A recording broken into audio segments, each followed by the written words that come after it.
Hey everyone, thank you for joining us today.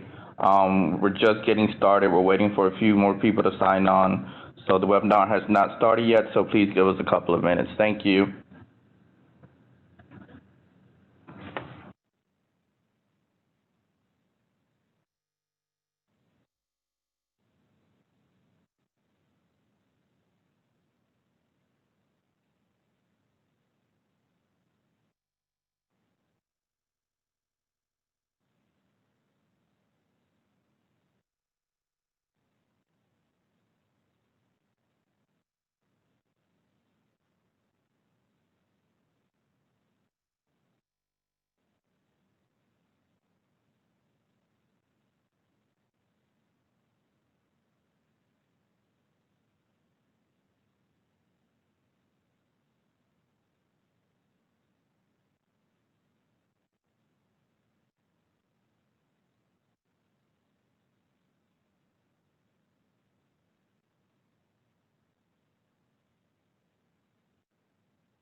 Hey everyone, we're giving it a couple more minutes to let everyone else log on. So thank you for your patience.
Hey, if you are just joining, we're giving it one more minute before we start so we can let more attendees sign on. Thank you.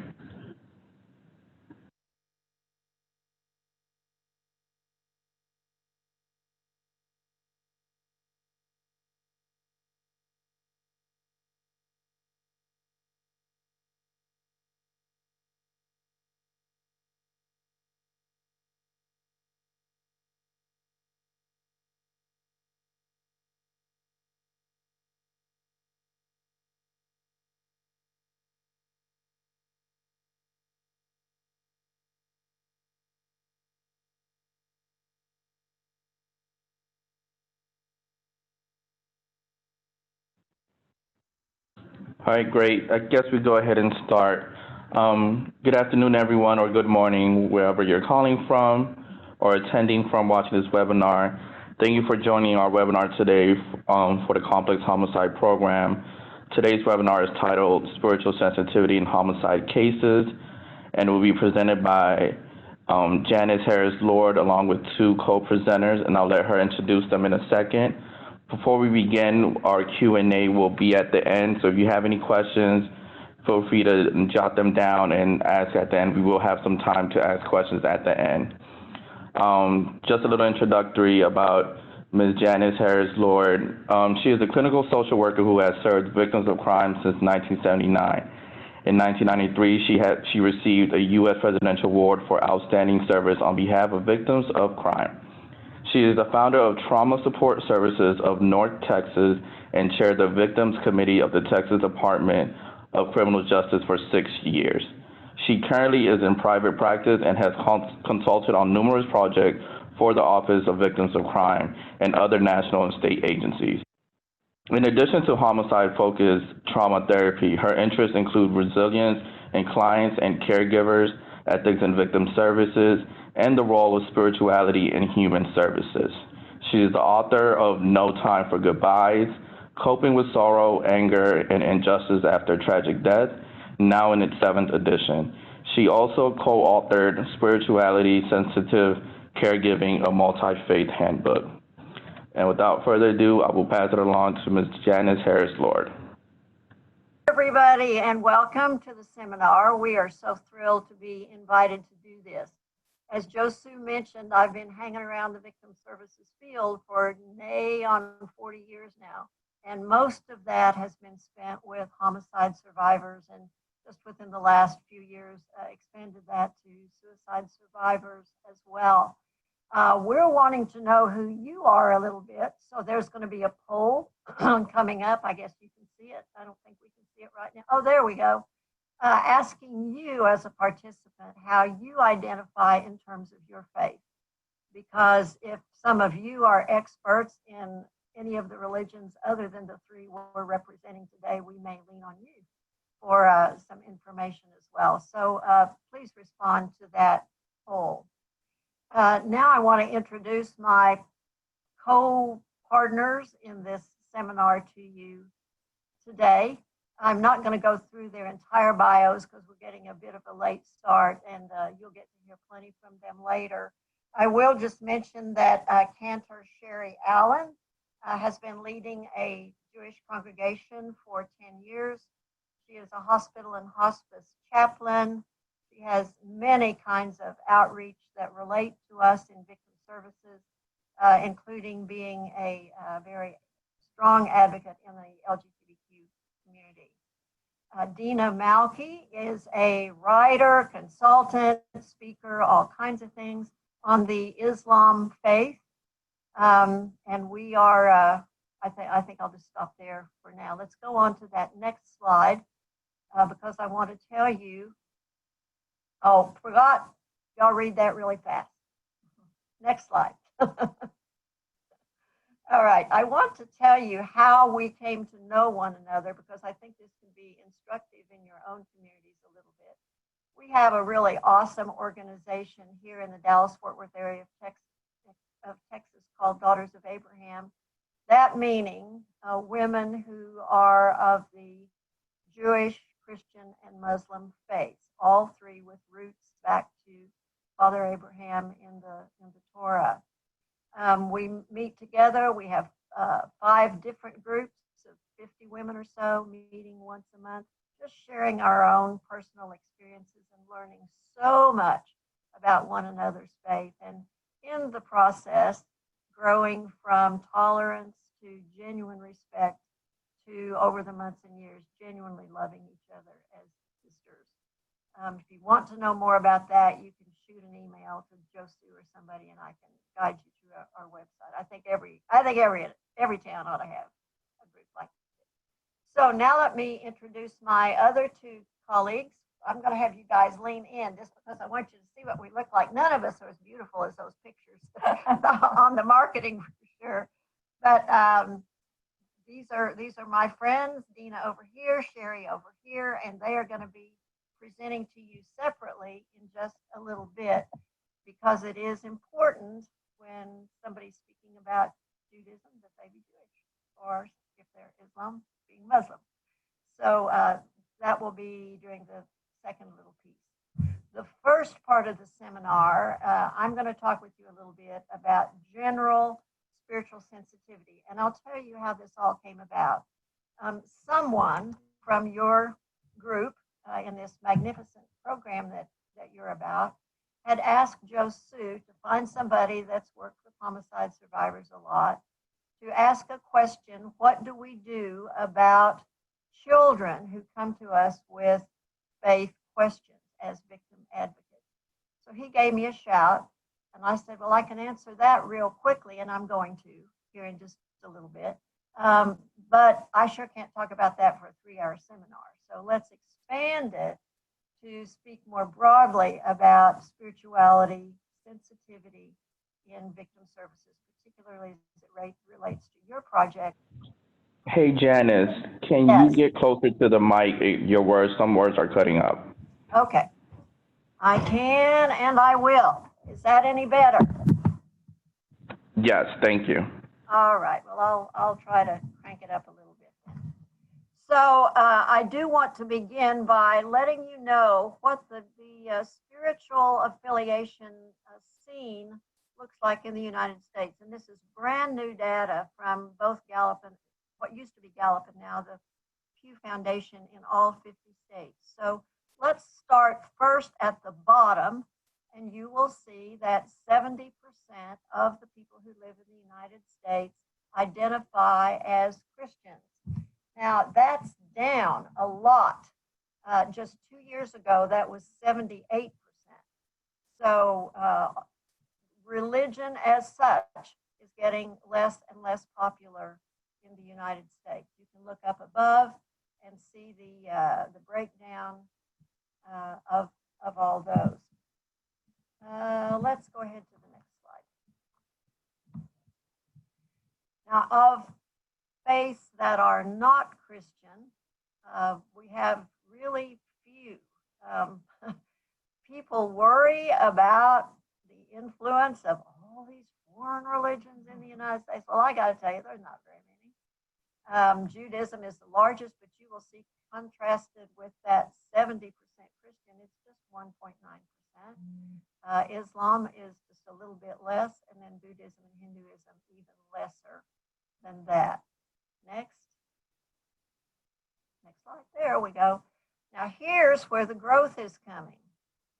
This group that we call the nuns or the unaffiliated people, that is 22.8% right now and growing. And of that 22.8%, 4% say they are agnostic and 3% atheist and 16% nothing in particular. So this is the area of growth. Everybody else is pretty much decreasing. Last time around, there was a slight increase in Catholicism, mainly Hispanic people, but not the immigrants. It's not an immigrant issue. It's Hispanic folks born in the United States. Next. I want to show you this, and I know it's a little bit difficult for you to read unless you've got a big screen. But just in terms of diversity, I think it is more than amazing that all of the world's largest religions tend to focus on a similar thing, and that is compassion.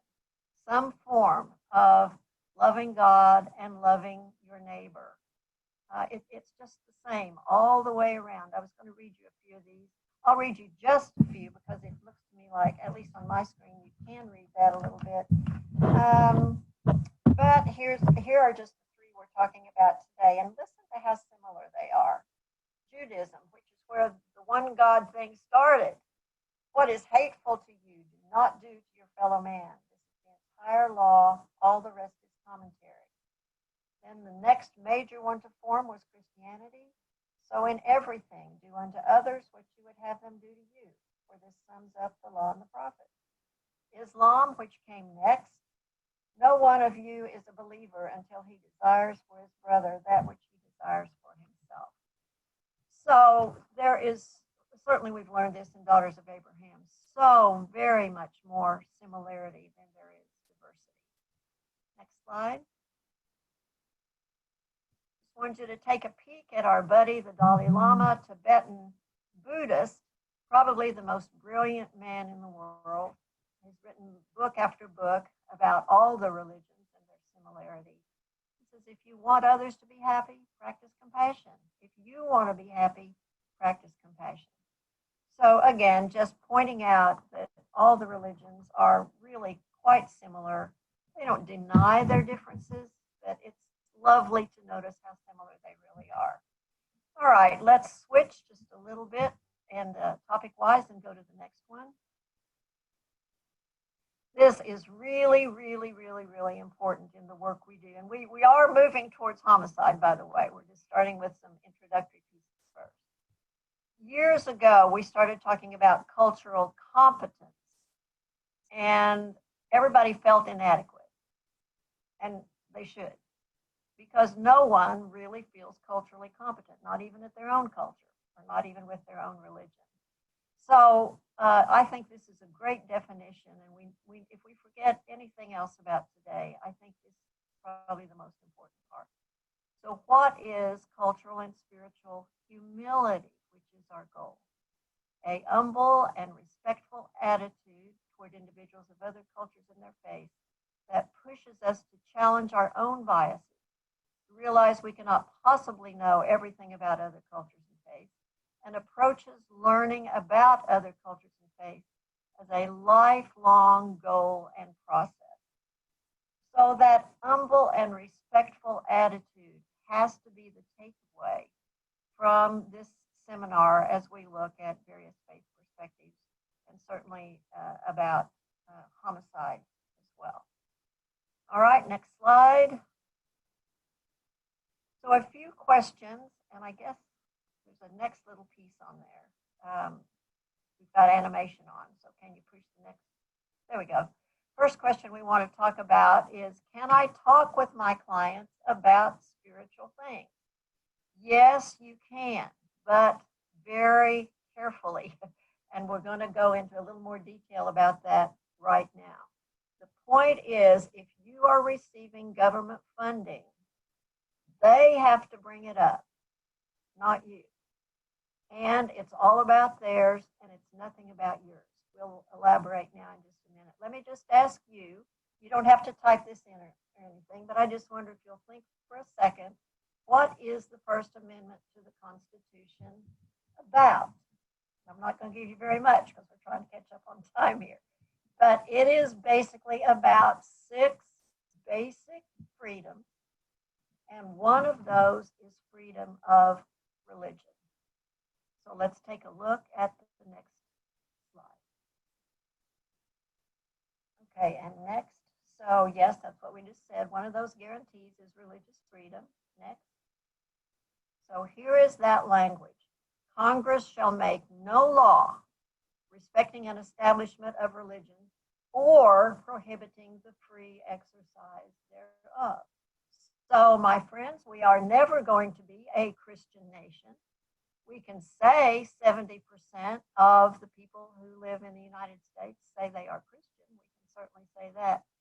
But our Constitution will never allow us to be a Christian nation or a Jewish nation or a Muslim nation or any other particularly religious nation.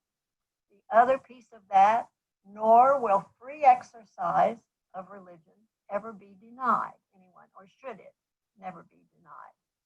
So whatever you are, you have the right to be that. Josu mentioned that I was on the prison board for a number of years, and you would really be quite astonished at how many different things in the prison system are claimed as religions, and we always had to accommodate them. No matter whether that religion was not written anywhere in the literature, it still had to be accommodated because people do have the right to religious expression.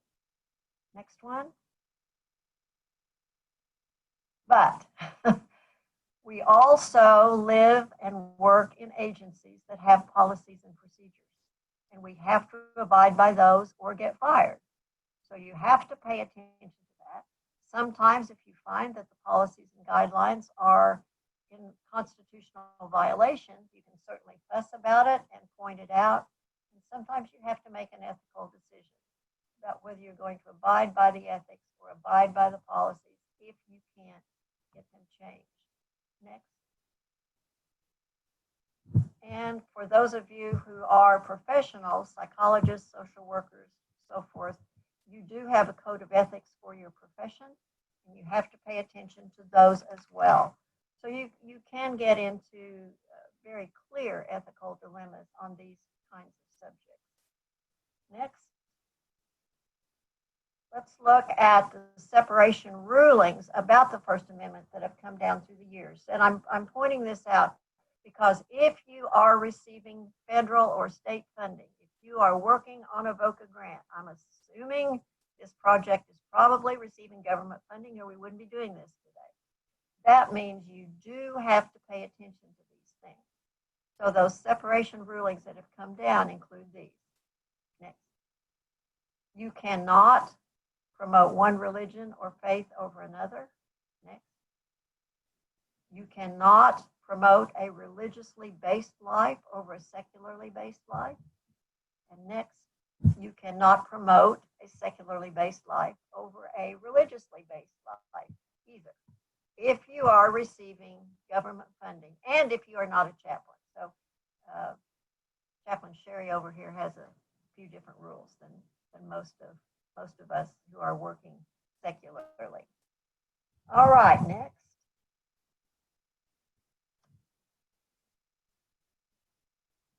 So what I just said, you cannot engage in inherently religious activities while you are on the government payroll. So what are inherently religious activities? Next. They mean no worship in your place where you work, no religious instruction, and no proselytization, which means you can't try to convince anyone else that they should practice your religion. All that has to be kept separately. Now, there are organizations like Jewish Family Services, like Catholic Charities that have names based on their origin of religious influence years and years and years ago. They can get government funding because they totally separate everything spiritual from the social services that they provide. So they can be separated by building, they can be separated by room. Many ways they can be separated, they can still offer those. But the services you provide as a government funded program cannot be mixed up with worship or religious instruction or proselytization. So I hope all that's clear in terms of what you can and can't do in terms of religion. Next. So I want to wind up here with just a few, not specifically religious, but victim advocacy, spiritual sensitivity issues as you work with homicide survivors. One, be absolutely comfortable with crying for months, years, a long time. We call those things grief spasms, and there are triggers that cause them to pop up from time to time, and they are absolutely normal, and you've got to be comfortable with that. You've got to be able to sit with that and not freak out yourself. Next one. Do continue to listen for as long as it takes. There is often no end, particularly at anniversary time. And it's wonderful, by the way, to reach out to the homicide survivors with whom you've been working in this project and other areas at anniversary time, because it's always harder than one thinks. And over the years, others forget. But as their victim advocate, if you can reach out at that death anniversary time, it means all the world to homicide survivors. Next. Do expect to receive more death-related contact than following other crimes. And this is for you advocates who may be working on this project in homicide, but may have a more generic victim services practice. Why is it that homicide survivors contact you and call you so much more often than, say, rape survivors or domestic abuse survivors? It's because there is nothing to do but look at an empty chair. You wake up in the morning, there's the empty chair. You sit down for lunch, there's the empty chair. You sit down for dinner, there's the empty chair, and nothing to do about it. It takes a lot of energy to survive catastrophic injury or rape or other forms of victimization just to get through the day. But for the homicide survivors, they're going to be more likely to pick up the phone and contact you regarding the justice system, regarding spiritual support, regarding emotional support than other kinds of crime victims. Next. I do want to mention, and then I think I'm going to skip over the next few just so you can get ready. Maybe just the next one. No, I've got to answer the child one, and then we're going to catch up, I promise. Many of you plan candlelight vigils, angel trees, other public events at this time of year for homicide survivors. And I notice that a lot of those do tend to be very spiritual, and many of them do tend to be uniquely Christian. So I'm just reminding you that on the government dime, if any of that money is being spent on these events, you're going to have to make them interfaith in some way if you are going to be constitutional. You're going to meet wonderful Jewish and Muslim women here. You've got those in your community, I promise you. And they can be pulled in to help with these things, provide, at least from the Jewish perspective, provide music, provide wonderful readings from their faith perspective. I just would encourage you to begin to think about making those events more interfaith.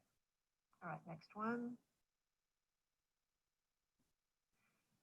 Very quickly, when people bring up faith perspectives with you, again, remember, you can't proselytize. It is not about yours. It is all about them. So try to help them process those faith dilemmas in the same way that you try to help them process their judicial system issues, their emotional and mental issues. You just can't do it in a different way. So on the one hand, you're feeling like you've given God as much as you know. On the other hand, your child got murdered. What do you do with that? What they don't want is an answer from your faith perspective. They want you to help them process their own and help figure it out for themselves. And that takes a lot of time. And it very often requires reaching out to other community faith leaders to help you and to help them with that. All right, let's skip through the next ones quickly, and then I'm going to answer the child question, which I promised. Would love to talk about forgiveness. Big old problem. Don't talk about it until they want to, or if they never do, that's okay too. Next, let's find the kid one. Next. And the next. The last one. Okay, so now I will get back to the question that originated this whole seminar. What about when children ask you, as the victim advocate, spiritual questions? And this is very, very common during early intervention with children in families in which there has been a homicide. It also comes up a lot when you're working with children to testify in court because they are still trying to figure out what makes sense to them. So, next one. After you get clear about what the question is, don't answer it, but tell them that you want to talk to their parents about it. Because the worst thing that can possibly happen is for the parents to be telling the child one thing about spirituality and you telling them something else, which is going to make it even worse. So give the parents or the caregivers the question and ask how they would answer that, how they would like that answered for their child. And then ask them if they can talk with their child about that, or if it's too sensitive an issue for them and they want to ask you to talk to the child about it. But again, you would be sharing what their family's beliefs are and still allowing the children, just like the adults, to face the paradoxes, to face the questions. You're just clear that you're not doing anything in opposition to what the family has talked about. Next. I think I just said this, but yeah, understand the parent's perspective. And then the next one is to let the parent decide if they want to talk with the question about it or if it's just too hard for them. They want. So I am going to stop now. Introduce my friend, Sheri Allen. We're going to scoot the camera over now so you can all see her. And she's going to be presenting with you on Jewish perspectives on homicide. But just as with our Muslim presenter later, she's going to give you a little bit of background into death and dying from the Jewish perspective on homicide. I hope you can all see me, and I hope you can all hear me clearly. Again, my name is Sheri Allen, and I am a Cantor clergy spiritual leader of Congregation Beth Shalom in Arlington, Texas. So before we even get into all of those questions, just for those who just want to know, what is Judaism? I get this question all the time, even from Jews. Basically, you can go to the next slide, please. Judaism is a lot of things. It's a religion. It's a people. It's a history. It's a family. It's a culture. And it's all of those things. You can't really separate out one strand from another. The Jewish Bible, the Tanakh, consists of 3 books. The Torah, which is the 5 books of Moses. Next, the prophets and the writings. That's all part of the Tanakh, the Jewish Bible. And then the Talmud, which is the oral interpretation of the Torah. So we have the written Torah, the 5 books of Moses, or the Tanakh, and we have the oral interpretation, which basically is the rabbinic interpretation, what the rabbis feel that, you know, our ancestors and God actually wanted to say, what the messages they wanted to get across. And then we have the later law codes. So next bullet point, the later law codes and the Mishnah, which are basically a lot of stories and things that fill in the blanks of what is not said in the Torah. So those are our basic canon. And of course, Judaism is a monotheistic religion. There's belief in one God, but being Jewish is not contingent on belief or even on practice.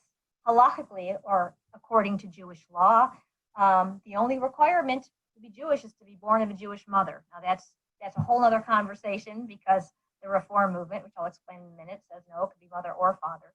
But if you're born to a Jewish mother or you convert to Judaism, then you are considered Jewish, no matter what your beliefs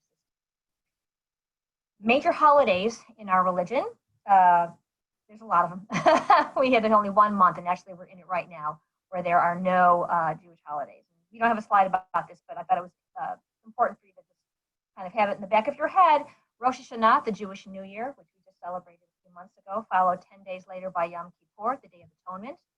That's followed by Sukkot, 7-day holiday, the Feast of Tabernacles, followed by Simchat Torah, where we celebrate completing reading the entire Torah from Genesis to Deuteronomy and begin all over again at the beginning. Passover, or Pesach, which is in the spring, and Shavuot, where we celebrate the receiving of the commandments. Of course, every week we celebrate Shabbat. All of our holidays begin at sundown and continue for the next 24 hours. And minor holidays, Hanukkah, Purim, and there's more, but those are the major ones. Now, the major Jewish denominations, which, even within these denominations, there are sub-denominations. So I'm going to be very broad. Orthodoxy, halacha, or Jewish law again, is outlined in the Torah and Talmud. So what is written in there is binding. And also there is a very strict adherence to the Sabbath and holidays. That really kind of defines it. And it also adherence to the laws of kashrut, the Jewish dietary laws.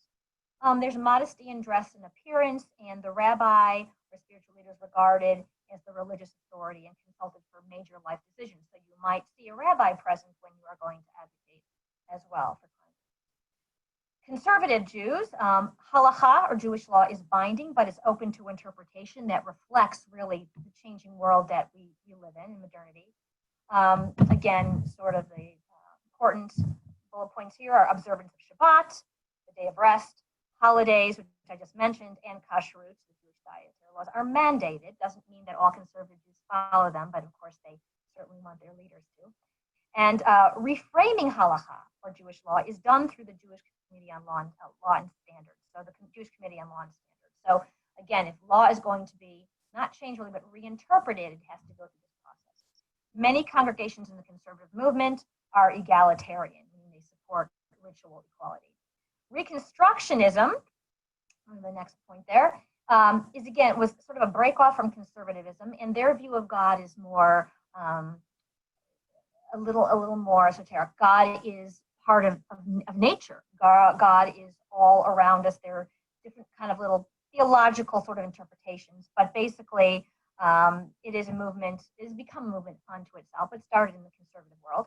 Reform Jews, halacha is respected but not binding. So the emphasis really is more on individual autonomy regarding Jewish observance and decision making, and the level of ritual observance varies among individuals. A strong commitment to social action. Synagogues are egalitarian in practice. Secular Jews are non-observant regarding Jewish ritual and practice. It's really more of a historical and cultural connection to the religion. And I want to say one word about when someone identifies themselves as a Messianic Jew or Jews for Jesus. This is not in traditional Judaism. We don't consider Messianic Jews to be Jews. We consider them to be Christians because Jews believe that Jesus was a leader and teacher of the Jewish community, but Jews do not believe that Jesus was the physical manifestation of God in human form. So that is kind of, obviously, we respect how everyone practices, but from a traditional Jewish point of view, a Messianic Jew would not be considered traditionally, in terms of rabbinic Judaism, Jewish. Next slide. Beliefs about death and the afterlife. Wow. Many theories exist, but really, Jews do not have a clearly defined, universally accepted belief about what happens in the afterlife. It's really what happens in this life that matters. It's what we do. It's next, please. Okay, there we go. This life matters. So, what we do, mitzvot, they're called, the commandments that we learn about in the Torah, is all about, action, doing things to change this world, to make this world a better place, and leaving a legacy is basically how we live on. The views, several, accepted views. Views range, by the way, in Judaism from belief in the resurrection of the body when the Messiah comes, to reincarnation, to the belief that really there's nothing beyond this world. The most commonly accepted view is that the body returns to the earth and the soul lives on. Righteous souls go to this place called Ha'olam Haba, the world to come, also known as Gan Eden, the Garden of Eden. And others go to Gehenom, a 12-month max afterlife detention center, let's just say, on the way to Gan Eden. So this traditional belief in fiery flame hell and heaven in the traditional sense, I would say, as maybe Christians interpret that, is a little bit different than Judaism. But again, there isn't one universally accepted. Jewish death and burial practices. So the first thing that happens before the person is passed away, and this is even before Tahara, which is coming up in a second, is that when the person is basically at the end of their life, there is a prayer that can be said at bedside called the Vidui. And it's sort of like the Jewish confessional prayer at the end. If the person is too sick or unable to say it for themselves, a Jewish family member can say it for them, if they choose to even say it at all. In death, there is a lot, the whole point here is the goal is respect for the deceased and treating the body with dignity. So, again, and this is very much, Dina will say a lot of these same things when it comes to Muslim practice. The eyes and mouths are closed. Sheet is used to cover. Usually the clergy or the funeral home is called right away. And the body really, again, according to traditional Jewish law, because not all Jews, follow this, but the body should not be left alone. Someone called a shomer, someone who watches over the bodies, to stay with the body, sometimes until the funeral home comes, sometimes until the burial itself. And then the Hever Kadisha, which you see at the top of the bullet points, the Hever Kadisha, which is a volunteer society of men for men and women for women, perform a procedure called tahara, the ritual washing of the body. and the funeral service is very short. It is supposed to be performed as soon as possible, within 24 hours, preferably. However, that's not always practical in this day and age. So as soon as possible, hopefully within 2 days. No burials are scheduled on the Sabbath or major holidays. Jewish law forbids cremation as it destroys the body, which belongs to God. However, it is becoming more acceptable for Reform rabbis to be present with cremains and to do some kind of a Jewish ceremony of burial with cremains. Embalming is also forbidden unless mandated by civil law in some situations. And since all Jews are equal in death, the casket should be a plain wooden box. Some place a packet of earth from Israel inside the box too. The casket is closed. There is no viewing before the service. No flowers really should adorn the casket or be present at the funeral, and traditionally, no music is played. So now we come to the next slide, Shiva. Shiva, or Shiva, from the word seven, is the first, next bullet point, please, the first stage of mourning. And it is the most intense stage of the mourning period as well. It lasts, again, 7 days. And after interment, mourners and friends customarily come back to the family home to comfort and support the family. Meals should not be the responsibility of the family. And you can go to the next bullet point too. You might see mourners sitting on low stools and also taking their shoes off. The mirrors in the home are often covered to illustrate that mourners are not focusing on themselves. And visitors are encouraged to make a Shiva call during the 7-day period. Although in some communities, it's been reduced to 3 days and sometimes only 1. Shiva calls are also suspended on the Sabbath and on holidays as well. And prayer, which there's a specific prayer called the Mourner's Kaddish that needs to be done by family members for a specific period of time, depending on who the deceased is. And in these first 7 days, and you need a minyan or a group, a quorum of Jewish adults, 10, to be able to say this prayer. Well, the mourner has no responsibilities to fulfill during these 7 days. So how could they say this prayer? Instead of going to the synagogue comes to them. That's the whole idea behind Shiva. People come and comfort them, and the prayer services are done in the home. After 7 days of mourning, the restrictions for mourning loosen up a little bit to 30 days. People can go back to work, go back to their responsibilities, continue to say the Kaddish. And then a year out, it's called the Yort site, where, again, you go to the synagogue, the mourner's Kaddish is said. There's a special prayer also said for that person who's deceased, and a marker is placed on the grave at that time. We can go to the next slide. The Judaism and Homicide. So, again, as I mentioned, I haven't mentioned this, I mentioned embalming is forbidden, but autopsy is forbidden. Except there are a couple of exceptions. And the first is a Hebrew phrase, Dina de Malchuta Dina, the law of the country is binding. So, obviously, if it's required for whatever reason by the state, it has to be done. Pikuach, and next, please. Pikuach nefesh. The saving of a life is more important than any other commandment. So, next one too. So, if for some reason doing an autopsy will somehow help in apprehending the perpetrator and perhaps preventing more deaths, then of course that's the exception too. Again, a homicide really, in other ways, is treated like any other death in Judaism, and the victim is to be buried as promptly as possible. Next slide. So in terms of participation in the criminal justice system, yes, we are bound to do that because of several commandments. One being tzedek tirdof, that's Hebrew for justice shall you pursue. And next, lo ta'amod al damre echad, you shall not stand idly by the shedding of the blood of your neighbor. So in other words, everything must be done in order for justice to be done. And we have a phrase, I know Dina is going to tell you something very similar that Muslims say.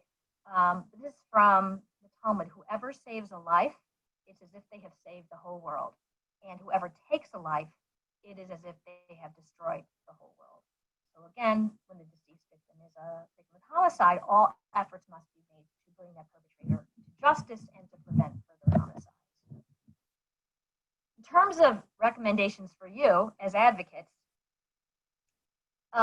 we ask that you, bullet point next, please do not visit the family before the funeral. Often, again, because of that very short period of time between death and burial, the family is very busy making plans for the funeral itself. Do feel free, next bullet point, to attend the funeral if you wish to. You will be welcomed. And if you've already, of course, been involved with this family in the case, such as law enforcement advocates who delivered the death notification, please come to the funeral. That would be fine. And please also feel free to make a Shiva call. There's a couple of caveats to that. If it's for an Orthodox Jew, do not shake hands with a person of the opposite sex. They're not trying to, be rude to you. It's just part of Jewish law. Men cannot touch women, vice versa, that are not their husbands or their wives. So, what you will see, hopefully, although it's kind of not really the reality at this moment, when you go to a Shiva call, is, people just being, present for the person. In fact, you don't even have to speak to the person who is the mourners unless they speak to you first. Your presence is the most important thing. Food again will be there, and perhaps that prayer service I talked about, a short prayer service, will be going on. And again, you can just be respectful and just be present for that as well. Then I think we have one more slide: victim impact statements. Oh yeah, okay. This is what it do. Do let the mourner guide the conversation. That's what I was just saying. And then the victim impact statements again. Victim or families of victims will want to participate in this due to the value on justice. They're going to want their words to be heard and their thoughts and their feelings. And so your assistance in preparation with, next point please, in preparation with the written and oral statements, victim impact statements, as with anyone else, is very important. I think I've come to the end of my time, so a couple minutes to spare, but I'm going to pass this back to Janice. All right, we are close to back on time. Yeehaw! I am not going to talk much about Christianity because, as you all know, there are 500,000 different variations of Christianity out there. But I do want to mention a couple of uniquenesses, and then I want to talk about some aspects of dealing with the body. Can you back it up just a minute, because I did want to point out, there we go. You will notice this is the only slide that has a person in a casket in it. So I want to point out to you that Christians and nuns and a few Reform Jews are the only people that do this, that drain the blood, put in the fluid, put on special clothes, put on makeup, do all that fancy stuff, and then have people look at the body. That's something totally unique. You want to say anything about that, Sheri? No. That's even very, very rare. Yes, yes. That would probably be more common with, what did you call the ones? The secular. Secular Jews might do this, but probably very few Reform. But Christians do this, and to most everybody else, it seems very strange. To Christians, it seems very, very common. And what I noticed in preparing for this was that whereas religious beliefs among Christian denominations vary extremely widely, funeral practices among Christian denominations do not really vary a whole lot. A funeral service for most any of the Christian denominations are going to look very much the same. Christians are generally okay with cremation. They, of course, embalm almost 100%. They do the makeup, they do the clothes. More now are keeping the caskets closed, but still an awful lot, particularly in the Midwest and the South, have open caskets.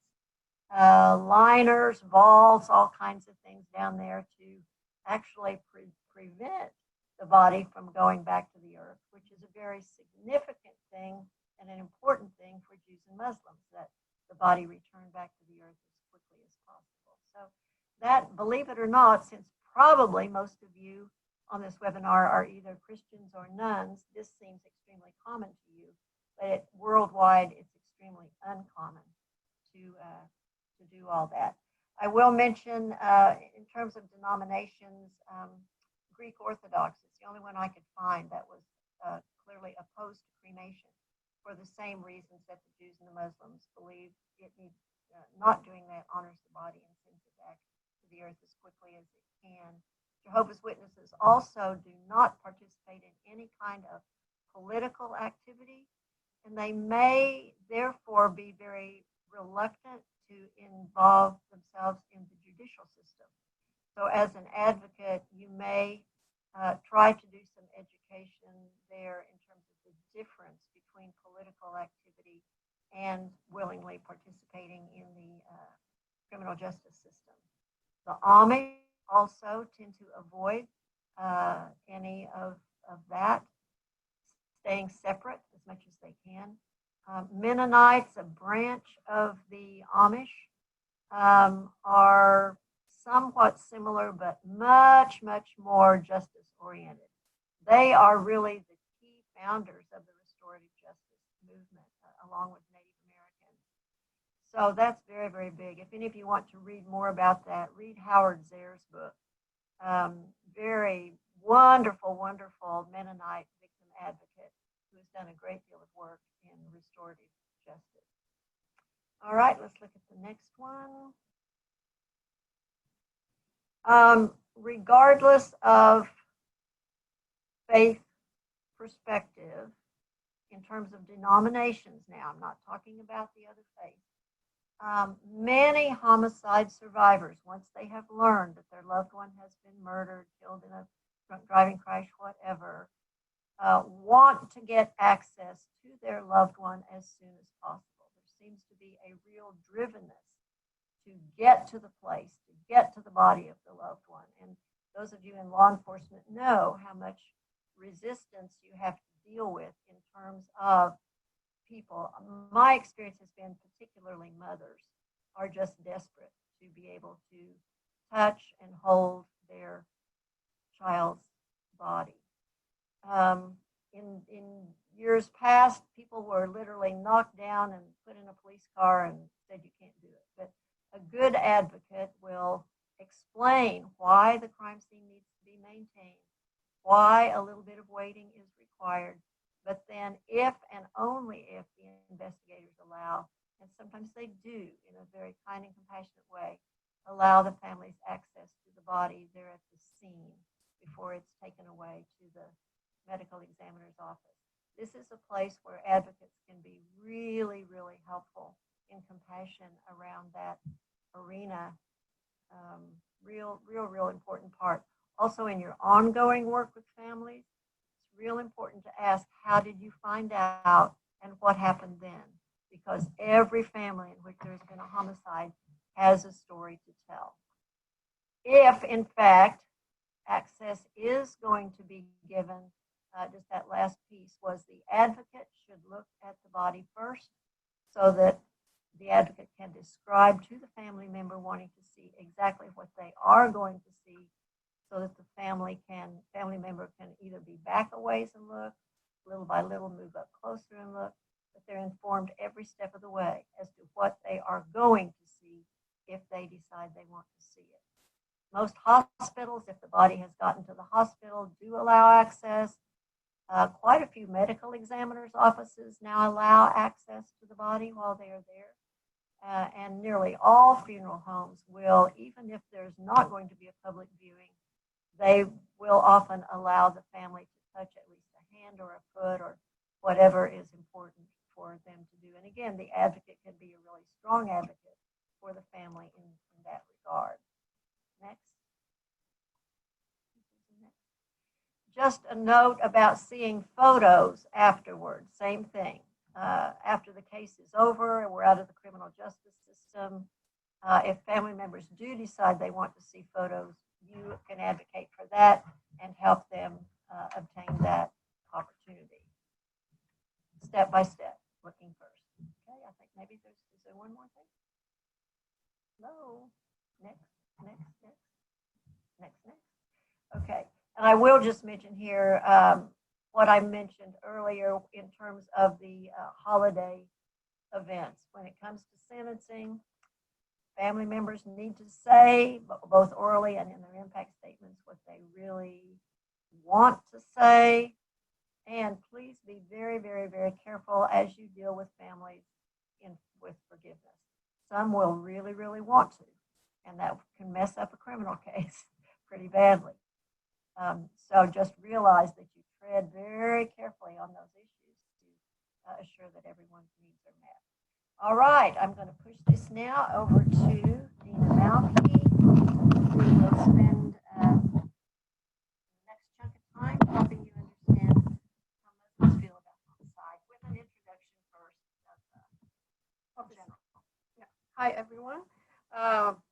Islam originated in the 7th century in 610 AD, and that was in the Arabian Peninsula, where a man called Muhammad received divine revelation according to Muslims' beliefs. Now, there are about 1.7 billion Muslims worldwide. That makes 1 out of every 4 people a Muslim globally. Unlike previous religions that honored many gods and goddesses, Islam is a monotheistic religion. And Muslims believe that Islam is not a new religion, it's not a new faith, but a continuation of the previous monotheistic religions, i.e., Judaism and Christianity. Islam has 2 main scriptures: the Quran, which is believed to be the literal word of God, and the Sunnah, which is a compilation of the sayings and lifestyle of the Prophet Muhammad. Next. Now, there are 2 major denominations in Islam: the Sunnis, who are the majority, 85% globally, and the Shia, who are 15%. For purposes of our discussion today, the topic that we're talking about today, death and homicide, there aren't any differences when it comes to Sunnis and Shia. Next. Now, it is important that advocates have a little bit of information, of background information about what Muslims believe and what they practice. So Muslims believe in 6 major things. First of all is monotheism, is the oneness of God, that God has no partners, that he is the creator and sustainer, and that there is really no room for intermediary between us as humans and God. Next.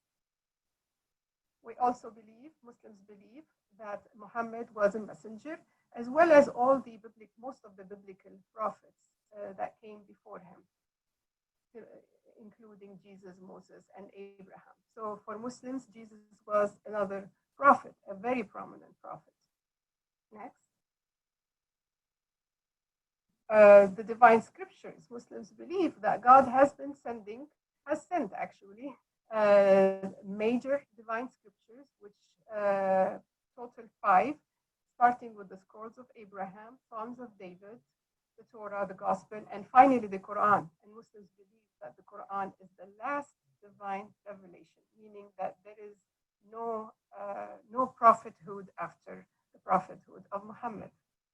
Next. Also, the Muslims believe in the presence of angels, which are a creation of God. They are created out of light, and they are commanded to do whatever God commands them to do. They have different duties. Certainly, some of them are commanded to take the soul of a dying person, so that would be called the angel of death. And they don't have a will; they just obey the commands and do what they are asked. Unlike us humans, we listen and sometimes we do not obey. Next, Muslims also believe in an important theology, which is the resurrection and life after death. So what happens at death is that there is another life to come, and that on the day of judgment, according to the Quran, God will resurrect everything that has died, and there will be judgment, and there will be punishment and reward, and that's how there will be another sort of life, eternity. And finally, next, the divine decree, the belief in the divine decree that God has a will, it's predetermined. He knows everything that's happening, that has happened in the past, that's happening now, that's happening in the future. We don't know what it is, but as Muslims, we submit to his will and to his divine decree, including accepting everything that comes, even if it sounds, looks, or feels like evil. We just accept it in submission, and that is relevant for families of homicide victims if they wish to choose forgiveness down the line. Next. Now, the practices of Muslims, let me just say a disclaimer that Muslims are extremely diverse. They're diverse in their cultural practices because there are about 50 majority Muslim countries around the world. So each country of these have their own cultural traditions. The common denominator will be Islam as a religion, as a lifestyle, and as a combination of laws and commandments, which include the Muslim practices. So there are 5 pillars of Islam, the Muslim practices. It doesn't mean that every Muslim actually practice one or any of them or all of them. It's going to be really diverse. However, what is actually another common denominator is that death and the cultural practices after death are going to be pretty much the same. So the first practice is something in the heart. It's an affirmation or a testimony that there is only one God worthy of worship, and that is Allah. The Allah is actually the Arabic word for God. Even Arab Christians in Arabic countries call God Allah. And the other part of that testimony is that Muhammad is his messenger. So Muslims accept the Almighty God being the only God worthy of worship, and that he has sent Muhammad as his messenger. Next is the prayer, or it's called Salah in Arabic. It's daily prayer. So believe it or not, Muslims are commanded to take time 5 times a day, each day, 365 days a year, to pray. And this prayer is like a connection of a spiritual connection between themselves and their creator. Again, Muslims are very diverse, and you might find some Muslims who are, practicing devoutly, which means that if you are meeting with them, they will at some point excuse themselves and tell you, hey, it's prayer time, so give me 10 minutes and I'll come back. Or you may even, meet some Muslims who never prayed in their lives.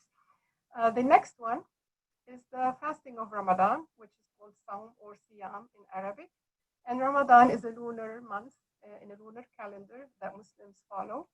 And it doesn't come on the same day or month every year, because the lunar calendar is about 13 days shorter than Gregorian calendar. But you will find a lot of Muslims who don't practice anything in their faith if they are, non-practicing. However, they will practice, the fast of Ramadan. In my opinion, it is the most difficult commandment, the fast, because sometimes the fast actually starts at dawn and ends at sunset. So in summertime, that means 16 hours of fast. And next is the almsgiving, charity, which is called zakat, Muslims are required to give 2.5% of their extra wealth that has accumulated over a whole year. And again, some Muslims do not abide by that. And finally, you may have seen it on the media, the Hajj, or the holy pilgrimage to Mecca, is the fifth pillar that Muslims are commanded to observe and practice at least once in their lifetime. They are required to do it at least once in their lifetime. And all of these, if they are capable, physically speaking, if their health permits, and if they are financially capable, because that pilgrimage involves for people to leave their country and either go by ship or go by bus or fly on board of a plane to go to Mecca, which is currently in Saudi Arabia. And all of these Muslim practices actually are commandments to adult men and women who are Muslim. However, Muslims usually train their children early on, gradually, to observe these commandments. Why Mecca? Because this is where Islam, the revelation, the Quran was revealed to Muhammad in Mecca in the 7th century. Next. Now, Muslims believe that death is imminent, that each soul shall face the death, and this is according to the Quran. However, death is not an end. It is merely a transition between this life on earth and the life in the afterlife. And when Muslims hear of a death next, when Muslims hear of the news of a death, either happening to themselves, to their family members or community or anywhere, they usually say, to God we belong and to God we shall return. So that reflects the belief that really we are owned by God, and we have to submit to even the bad news and the horrible experience of death and just accept it. Next. When it comes to death and burial practices, Muslims share a whole lot with our Jewish cousins. Immediately after death, a clean sheet has to cover the body of the dead person, no matter what the circumstances are. And the eyes of that deceased person should be closed and his or her jaw should be secured. Now, immediately, the family will report to the authorities and the Islamic Center of the death if the family witnessed the death. The authorities are, of course, calling 911, and the Islamic Center needs to be notified because the burial services, the funeral services, all of this will be done through them. In cases of homicide, of course, if somebody else's discovers the body, that's a different story. The family will be taking the news, and they will actually call the Islamic Center to also get the process going after waiting for the medical examiner's office to release the body. Just like the Jewish tradition, Muslims do not embalm, do not cremate, or they do not encourage unnecessary autopsy unless it is required by civic laws. So the cremation, for example, the reason why Muslims do not cremate their dead is because cremation is considered like a desecration of the body. And the body, dead or alive, has dignity and should be respected. And the embalming is forbidden because Muslims believe that the body should take its natural course in decomposing into the earth. Next.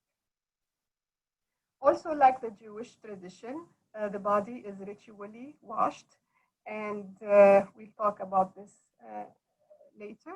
The community is notified of the date and time and place of the prayer and the funeral, which will take place here in the United States. It takes place at the mosque. Nowadays, there are plenty of mosques and Islamic centers. So that will be the place where the prayer over the dead happen, and then the body will be transported to the funeral home, and everybody is always welcome to go to the funeral as well. And finally, the burial has to happen within 24 hours.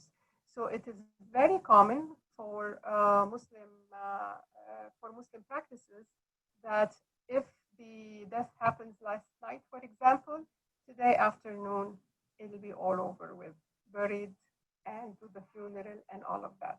Now, of course, in cases of homicide, this is not gonna it's not gonna happen. And of course, Muslims do understand that in cases like this, they have to wait. Next.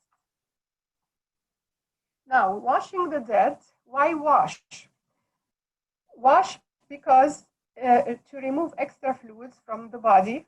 So again, to show respect and dignity to the body, even when it is soulless, even when the soul has left that body, it still needs to be respected.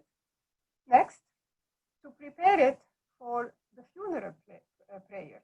So just like that person used to pray 5 times a day, even if he or she never prayed, it is a commandment upon every Muslim to pray. And before prayer, usually it is also a commandment that one does a spiritual wash, a spiritual cleansing. It's called ablution. So, 5 times a day, there is a sort of quick washing of some body parts before praying. And that, washing of the dead symbolizes something like this, that it would be really the last spiritual wash, cleansifying that body. And the prayer is performed by people. So this time, it's not the person who has died who's going to be connecting with God and connecting spiritually. Rather, it will be the community who will be praying over that dead body in order to ask God for forgiveness for that person. Next, and as I mentioned, the prayer is done at the mosque. The washing itself can be done at the mosque if the mosque has a washing room, which increasingly more mosques and Islamic centers have that facility. If the mosque doesn't have the washing room, then the washing can be done at a Muslim funeral home or a non-Muslim funeral home if it is culturally sensitive. By culturally sensitive, it means that the washers have to be from the same gender as the deceased one. So men wash the man, and women would be the people who are washing a woman who has been deceased. Next, the body is washed with water and soap, and as I mentioned, most usually it is done by people, by family members from the same of the deceased, or by certain certified community members. And finally, next, the body is shrouded with white cotton cloth before it is put in the casket, so that it symbolizes simplicity and equality, that no two bodies are going to be going back to their creator in two different, like one is clearly wealthier than the other, so one is wearing something more valuable than the other. All dead will be going back to their creator in the same simple white cotton shroud. Next, in cases of homicide, all of everything presented applies as far as community notifications, preparations for burial. Everything is the same. However, as I also mentioned, the burial can be delayed if they have to wait until the medical examiner releases the body, or if the police needs to complete the investigations at the crime scene. Next. Again, the medical examiner needs to be culturally sensitive because remember, autopsy is frowned upon. It is forbidden in general. So the medical examiner needs to make sure that only members of the same gender as the victim are present, and that the body of the deceased is covered, and only necessary parts during the autopsy are uncovered one part at a time. All of that to ensure the dignity of the deceased. Next. Yes. Skip. Next. Okay. So Islam doesn't allow homicide, doesn't allow the killing. It is impermissible. The killing of a human being is forbidden. It is considered as if anybody who kills one person, it is considered as if they have killed the whole humanity. And the Quranic verse states the following: whoever slays a soul, unless it be for a manslaughter or for mischief in the land, it is as though he slew all men, and whoever keeps it alive, it is as though he kept alive all men. So this is another commonality between the Muslim faith and the Jewish faith. Next. Now, what advocates need to know about Muslim funerals? First of all, next, no viewing, wake, or visitation in general. Again, there is some diversity among Muslim communities, and I personally have witnessed at least one funeral service where there was viewing and visitation to the deceased inside their casket at the mosque after they have been washed and before the prayer. But in general, once the body is put in the casket, it is closed and the prayer proceeds after that. Now, the casket, needless to say, needs to be plain and modest and simple. And as a matter of fact, there is one casket owned by each mosque, and that they use for each dead person.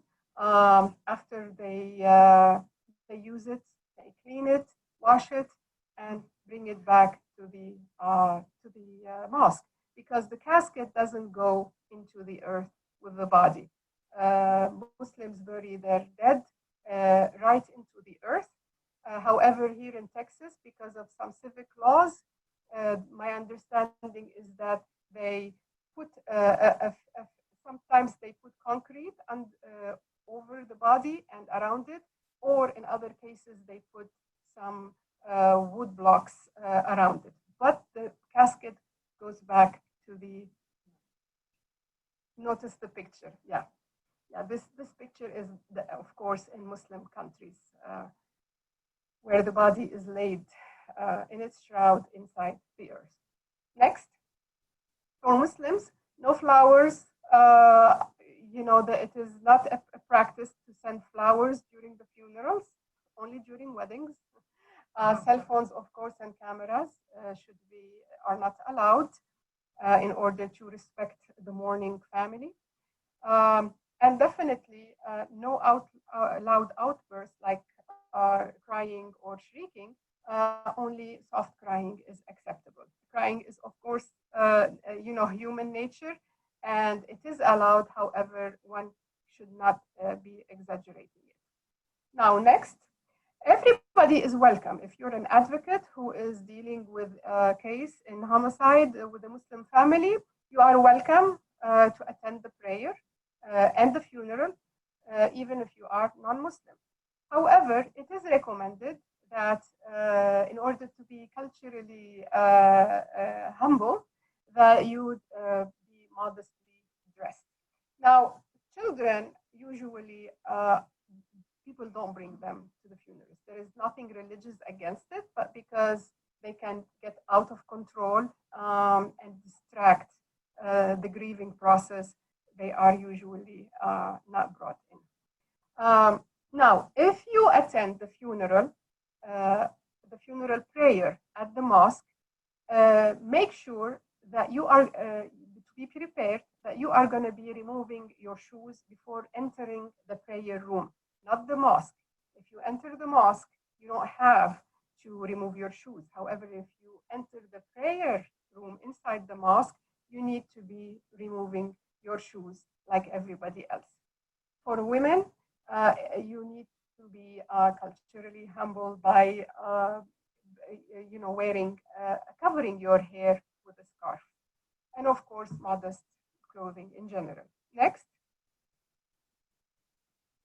another thing that you need to be aware of is that a little bit like Orthodox Jews, Muslims in general, and you will not know which one is going to be sensitive in this way, but many Muslims do not have eye contact or touch between genders. So you will find that Muslim women will not shake hands with men who are not their husbands or related to them, family members. And the opposite is true. It is a form of modesty and a religious practice. So don't be offended. It doesn't mean that they are being irrespectful. Also, the eye contact. So if you are interviewing a Muslim person for a case and you notice that they're not looking you straight in the eyes, that doesn't mean that they are disrespectful or that they are hiding anything.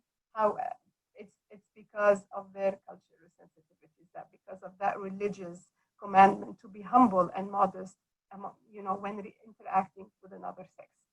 Next. And the body is transported to the cemetery for burial after the prayer. Next.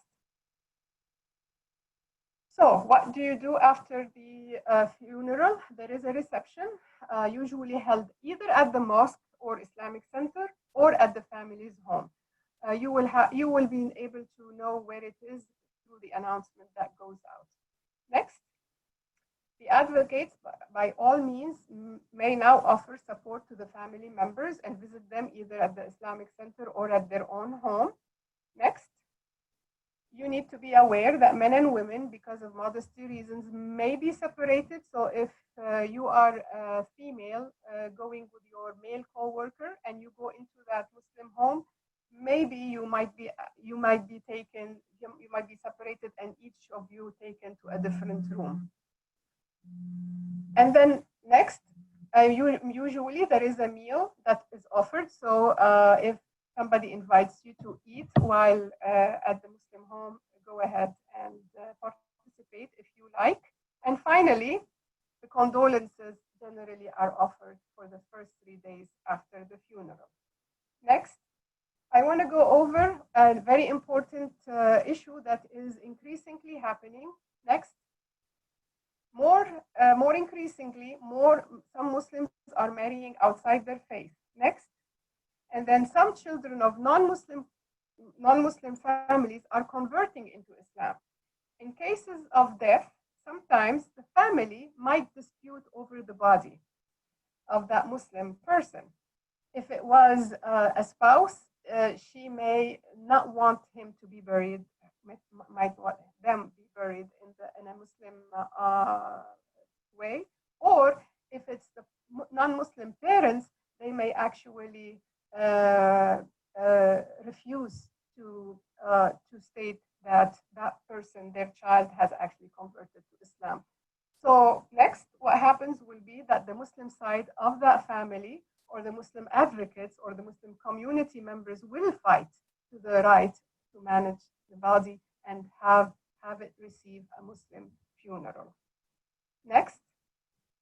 So despite Muslims made aware of the necessity of having a will, many die without one, unfortunately. So you just need to be aware of that. And that should sum up my part. Thank you so much. Back to Janice. Well, we went through this. I know we did.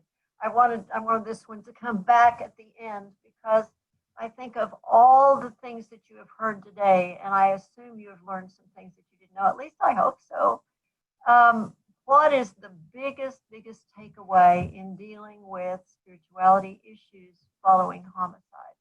I think we have to go back to this notion of humility, of always being willing to learn, being willing to listen. And I don't mean just listen with your ears, but listen with your whole being to try to understand it, to try to get it, so that you indeed can help with these kind of conflicts. For example, like with the body. I was aware of a case several years ago where the spouse was Muslim, the wife was Muslim, the husband was not.